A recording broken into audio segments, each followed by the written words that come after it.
So there's a reason why college presentations are mandatory. If they weren't, if they were optional, students wouldn't do them. Are you serious? They'd ask questions like, "Wait, you want me to risk making a fool of myself in front of all my peers? You want me to stress? You want me to choose to stress about what I'm going to say for weeks in advance in front of all my classmates? No, no thanks. I'm going to pass." So they're mandatory. The presentations are mandatory, otherwise the students wouldn't do them. And it's totally, it makes sense. You don't want to risk making a fool of yourself. You don't want to risk the judgment of others. And we can see that that similarity in other aspects too. For a meeting coming up, or homework that's due, when your back is against the wall and you're facing that inescapable deadline, you're searching for something clever to say, and oftentimes you'll find something clever. When other people force you out of your comfort zone, you often find and improve. And you might even surprise yourself. You might surprise at how clever you sounded, or how well you were at talking, and you never would have known hadn't someone else put you out of your comfort zone. And that's what I want to talk about today. Seth Godin calls it the hook, and I'm going to call it that as well. So I want to tell you a little story about Tom Brady. So back in the day, let's say, I think it was 2000, maybe 1999, Tom Brady was up for the draft, and he got picked 199. So that means 198 players were picked before him. The superstars of the year, the ones everyone get excited about, they're picked, in the first three picks. And, maybe it's extended to the first draft. These are all the players you get excited about. But sixth round, that's pretty poor. That's what they think. That's what they thought of Tom Brady. They thought he was not up to much. So he goes to New England, and in New England, they're going to have expectations for the players that come in. They're going to have expectations for the new multi-billion, contract quarterback, and they're going to have expectations for a 6th-round draft pick. And a 6th-round draft pick is going to have certain expectations, like they're probably going to be the worst performer in training. They're probably not going to speak up much. They're probably going to keep to themselves, be quite quiet. They're probably going to be gone in about a year or so. They're probably not going to make the squad. They're probably going to be kicked out. Probably on a 1-year contract, stuff like that.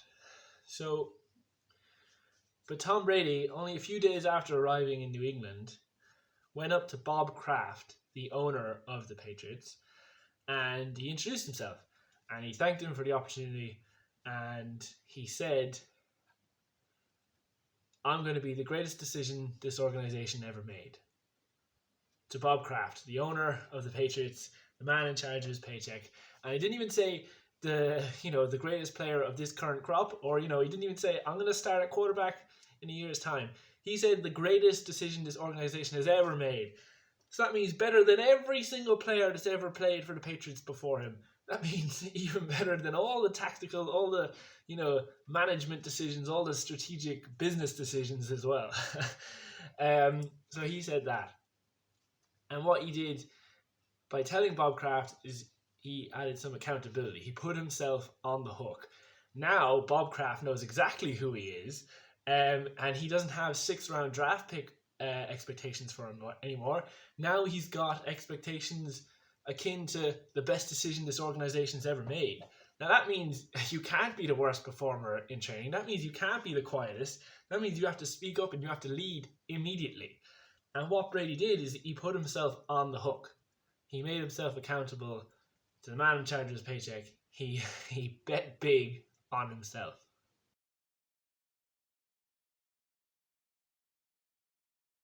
So to expand a bit more on the hook, it's a leap of faith.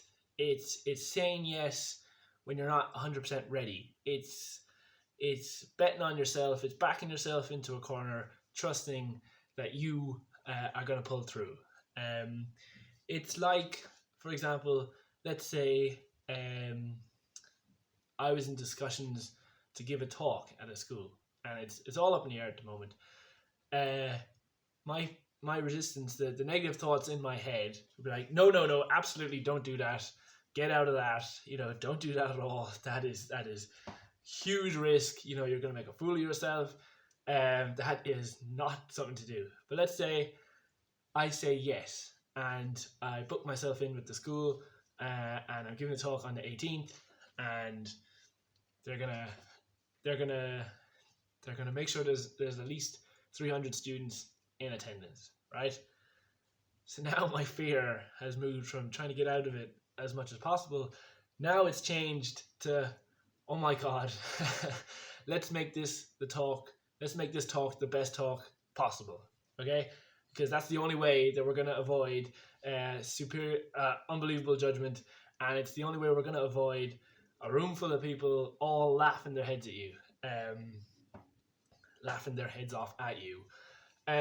So then it's kind of motivational jujitsu. It's using the fear of failure and the fear of judgment to your advantage, instead of the fear of judgment and the fear of failure, telling you to be less risky, be more safe, don't tell that joke, don't step out of line. Now it's pushing you to be the best possible.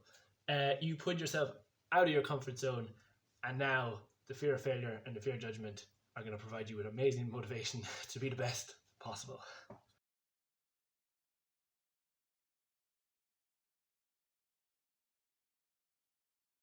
Now, an important aspect to the hook is to incorporate accountability. Like Tom Brady did, he didn't say it to one of his mates, he didn't write it in his journal, he said it to the man in charge of his paycheck. He gave him a perfect excuse. He gave Bob Kraft a perfect excuse to fire him. He set astronomical expectations, and then Bob Kraft now says, you're not meeting those expectations, go on, get out of here. So you want to add a bit of accountability to properly use the hook. It's not good enough to do a private journal, it needs to be a public blog. Because a private journal, if you set yourself a goal of I'm gonna write in it every day, you're gonna be easier on yourself. You're gonna have lower standards. A journal entry could be just, oh, I was tired today. But if it was a public blog, you would be fearing of what. If it's a public blog, then anyone with internet access can read it, including the trolls, including anonymous trolls who would tear you apart, right? So if they were to see a blog post that says I was tired today, they're gonna absolutely rip you apart, right? So this idea of accountability pushes you to a higher standard, right? That you can't be easy on yourself. Others are judging. You better be good, right? So, instead of I was tired today, you might have to wax lyrical about this amazing, insight about fatigue. Like Tom Brady did with his accountability. It pushes your standards higher.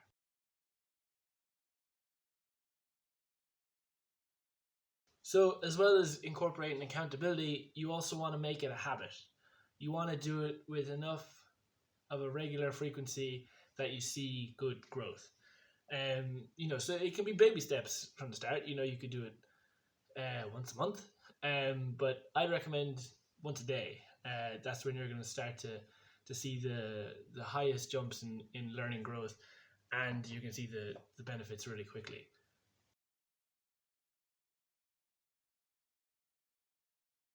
Thank you very much for watching. This episode was inspired by Seth Godin. Thank you, Seth. I'm Thomas, and this was The Hook. See you there. Hope it helps.